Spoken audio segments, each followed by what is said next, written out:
Savoir doser efficacement, autorité, entente et négociation par Simone Mortera. Alors, je voudrais vous partager mes réflexions sur comment gérer le potentiel humain à l'entreprise, comment accompagner efficacement, comment diriger efficacement les hommes dans l'entreprise. Mais avant de rentrer dans le sujet, je voudrais dire quelques mots de la place et me situer.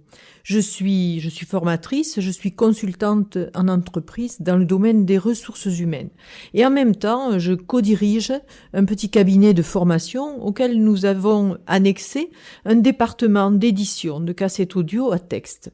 Et donc, je vous parlerai à ce double niveau de réalité, c'est-à-dire avec un regard théorique, mais aussi avec un regard pratique.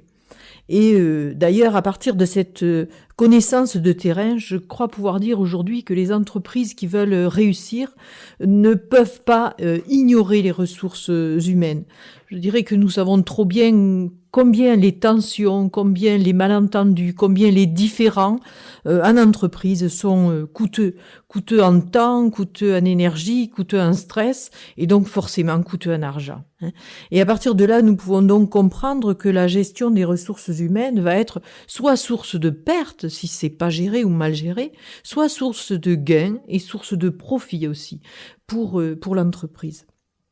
Alors, la méthode que je vais vous proposer, c'est une méthode que je qualifie de naturelle. Je l'appelle naturelle car c'est une méthode qui a été élaborée à partir de l'observation de groupes qui fonctionnent et qui fonctionnent bien. On a regardé comment s'y prenaient des groupes qui marchent bien, c'est-à-dire des groupes qui sont opérationnels, efficaces, et en même temps qui sont constitués de gens qui sont contents d'être ensemble, contents de travailler ensemble. Et à partir de ces observations qui ont pu être faites, on s'est aperçu en fait que ces groupes fonctionnaient bien car ils utilisaient 3 données qui sont l'autorité, l'entente et la négociation. Donc c'est une méthode qui nous permet de retrouver les vertus naturelles, je dirais, du travail. Alors ce que je vais faire, c'est d'abord définir chacune de ces notions. Ensuite, je dirai quelques mots de leur utilisation conjointe et puis aussi du bon dosage, car il s'agira de savoir doser autorité, entente et négociation. Alors je vais commencer par l'autorité. Je peux dire que l'autorité est véritablement une notion que nous devons redécouvrir, car avec 1968, l'autorité a été sérieusement ébranlée. 1968 et les fameux slogans de « il est interdit d'interdire » ont donné à penser que l'autorité était négative, qu'elle était mauvaise, qu'elle était néfaste, et que donc il fallait l'écarter, qu'il fallait l'éloigner.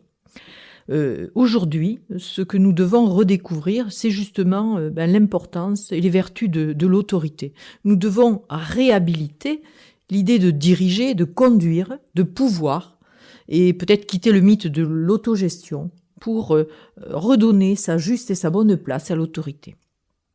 Mais qu'est-ce que c'est que l'autorité ? Qu'est-ce qu'on appelle autorité ? Alors, je dirais, il y a une relation d'autorité quand nous faisons agir, par exemple, nos collaborateurs, dans le sens que nous leur avons fixé, alors qu'ils n'en avaient pas a priori l'intention. Je peux prendre un exemple. Je rentre dans mon entreprise après 2 jours d'absence. En vertu des informations que j'ai, je vais voir ma secrétaire et je lui demande d'accomplir telle et telle tâche. Elle ne s'y attendait pas du tout. Elle avait prévu sa journée d'une toute autre manière. Elle va prendre en compte ce que je lui ai demandé. Elle va réviser ses prévisions et faire ce que je lui ai demandé. Je suis là avec elle dans une relation d'autorité. Si je rentre, je lui demande de faire quelque chose, mais qu'elle avait un peu deviné finalement que je risquais de lui demander ça, je dirais dans cette deuxième situation, je ne suis pas en situation d'autorité. Donc j'assimile avoir de l'autorité à avoir de l'influence, avoir du pouvoir.